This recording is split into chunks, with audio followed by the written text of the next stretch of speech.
chers amis, bienvenue à notre émission La Bible pratique. J'espère que vous allez bien, vous continuez de progresser dans votre vie spirituelle, vous continuez d'être transformés. Juste pour vous dire que Dieu nous avait créés pour vivre en sa présence, mais le péché nous a éloignés de lui. Mais dans son plan d'amour, il a envoyé Jésus-Christ, son Fils, afin de nous ramener en sa présence et de vivre éternellement avec lui. Amen. Donc aujourd'hui, j'ai une question pour toi. Et si tu ferais juste ta part? Dans Genèse 3, versets 9 à 14, je ne vais pas faire la lecture, mais je vais faire un résumé. C'est après la désobéissance d'Adam et d'Ève, après avoir été tentés, séduits par le serpent. Donc on voit Dieu va donner une punition à chacun. Donc en fonction de ce que chacun a fait. Donc on voit Dieu a parlé à Adam, mais on voit l'attitude d'Adam, parce que Dieu avait parlé à Adam de ne pas toucher à l'arbre, au fruit de l'arbre défendu. Mais lui, il n'a pas écouté. On peut dire qu'il avait fait passer le message à sa femme parce que sa femme le savait. Donc il avait quand même fait quelque chose. Il avait informé sa femme. Mais de voir que quand ils vont tomber dans la désobéissance, dans un premier temps, quand Dieu va questionner Adam, donc il va accuser sa femme. Et quand Dieu va vers sa femme va accuser le serpent qui était l'esprit de Satan qui les avait séduits. Donc, on voit que le serpent n'a rien dit parce que le but de Satan, c'est de nous faire tomber. À chaque fois qu'il nous fait tomber, donc, il gagne. Il pense qu'il gagne. Donc, c'est pour ça qu'il ne va jamais répondre parce que pour lui, en nous séduisant, et puis quand nous chutons, donc, pour lui, c'est une victoire. Mais Jésus est venu pour renverser ça, pour nous faire marcher dans la victoire. Parce qu'il a gagné contre la conséquence du péché, la conséquence de la désobéissance qui est la mort. Il a gagné, il a vécu la mort pour que nous puissions vivre la vie abondante, la vie éternelle en son nom. Amen. Maintenant, je vais lire pour vous dans Ézéchiel 18, versets 20 à 24. L'âme qui pêche, c'est celle qui mourra. Le fils ne portera pas l'iniquité de son père et le père ne portera pas l'iniquité de son fils. La justice du juste sera en lui et la méchanceté du méchant sera sur lui. Si le méchant revient de tous les péchés qu'il a commis, s'il observe toutes mes lois et pratique la droiture et la justice, il vivra, il ne mourra pas. Toutes les transgressions qu'il a commises seront oubliées. Il vivra à cause de la justice qu'il a pratiquée. Ce que je désire, est-ce que le méchant meurt, dit le Seigneur, l'Éternel. N'est-ce pas qu'il change de conduite et qu'il vive? Si le juste se détourne de sa justice et commet l'iniquité, s'il imite toutes les abominations du méchant, vivra-t-il? Toute sa justice sera oubliée parce qu'il s'est livré à l'iniquité et au péché. À cause de cela, il mourra. Donc c'est clair. Aujourd'hui, on voit que l'âme qui pêche, c'est celle qui mourra. Souvent, on voit dans la vie beaucoup de gens qui expliquent leur échec ou bien leur mauvaise conduite par l'accusation. Donc, la personne a tendance à accuser l'autre. C'est parce que j'ai subi ça, c'est pour cela que j'ai agi comme ça. C'est parce qu'on m'a fait telle chose, c'est pour ça que j'ai agi comme ça. C'est parce que je vivais telle situation, c'est pour ça que j'ai agi comme ça. Donc, mon ami, ça, ce n'est pas une excuse. Je vais dire à quelqu'un, quand tu pêches, tu le sais. Dieu a mis cette conscience en toi. Si à un moment donné, tu vois que tu n'as plus de conscience, ça veut dire que tu es vraiment loin de Dieu.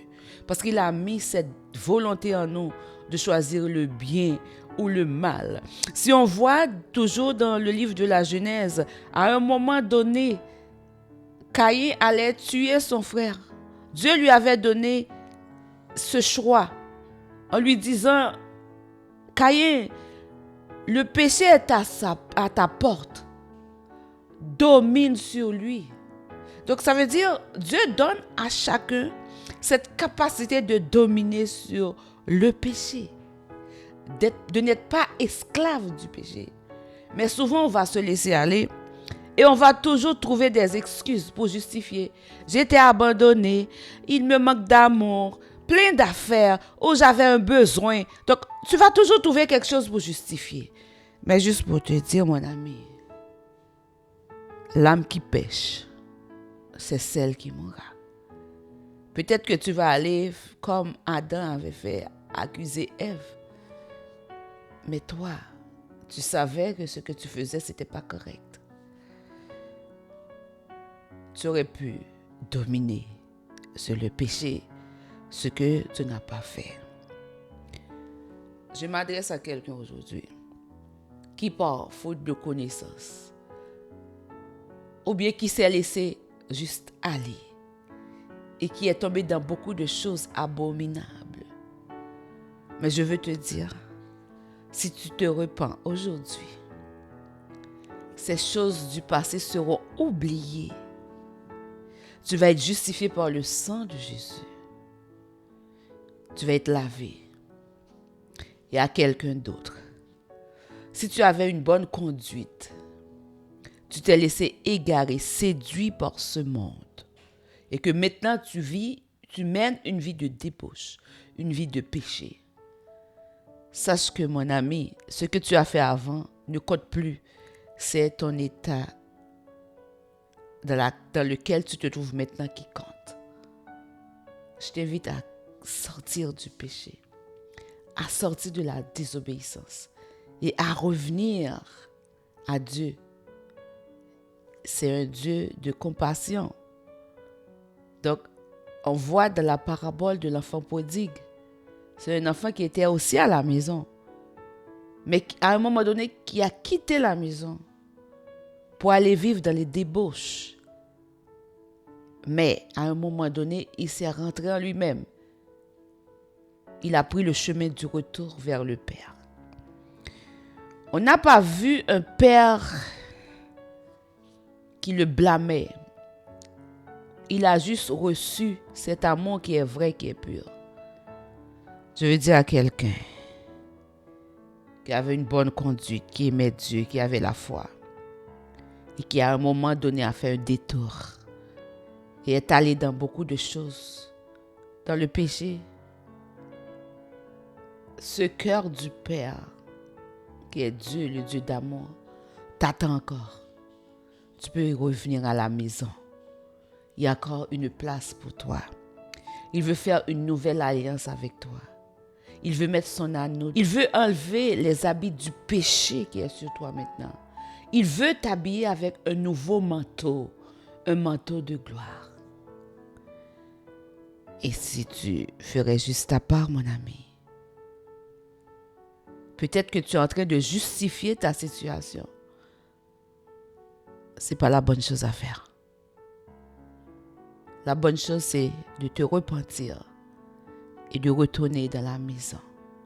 Retourner à la maison, là où le Père t'attend avec beaucoup d'amour. Parce que tu peux dominer sur le péché. Tu peux dominer sur le péché. Arrête d'accuser les gens et les circonstances pour justifier ton état actuel. Il y a un Dieu d'amour qui t'attend. Sache que l'âme qui pêche, c'est celle qui mourra.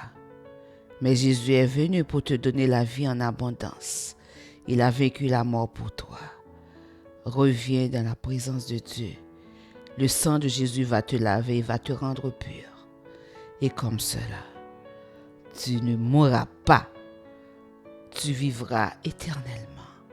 Même quand tu vas partir de ce corps, sache que tu vivras éternellement. Mon ami, et si tu ferais juste ta part? C'est quoi ta part? Te repentir et dominer sur le péché. Que Dieu te bénisse. À la prochaine. Dans le prochain épisode de la Bible pratico-pratique. Quand je vois quelqu'un qui mène une vie qui va le conduire à la mort, et je suis consciente, je vois cette personne, je côtoie cette personne. Si je ne dis rien, je suis responsable de la vie de cette personne. Ça, c'est la différence. Ça, c'est la différence entre le jugement et l'amour du projet. Comme je dis, le jugement, c'est quand je parle mal de cette personne. Mais je n'ai pas le courage de dire à cette personne, mon ami, ta situation, ce n'est pas la bonne. Tu peux changer de comportement. Et c'est à ce moment, je juge.